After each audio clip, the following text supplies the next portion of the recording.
Hey everyone, welcome back to the channel. Today I'll guide you through installing GTA 5. We'll do it step by step without errors. First, open the search bar and type Windows Security. Click to open it.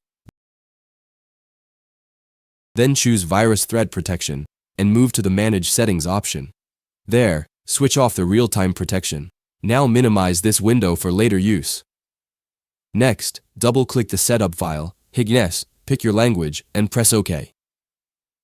If your PC has under 8 GB of RAM, take this box. Make sure no programs are running in the background.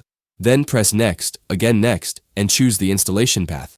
Select where you want to store the game, press Next, and check all the listed boxes.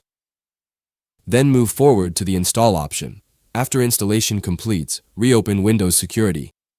Scroll down and choose Add or Remove Exclusions. Grant permission when asked. Quick add an exclusion, choose Folder, and browse to your games directory. I saved mine under C drive in the Games folder. Select it and confirm. Now the game folder is added to exclusions. Go back and re-enable real-time protection. After that, close the window and uncheck these extras. Open the provided site and hit Finish. Once done, the program will verify files. It shows everything is intact, no missing or bad data. Install the required DirectX and Visual C++ packages. This step is necessary for the game to run. Completing all this, GTA 5 launches fine. Following these steps ensures no errors. That's it, you can now enjoy GTA 5 smoothly. Thanks for watching, guys.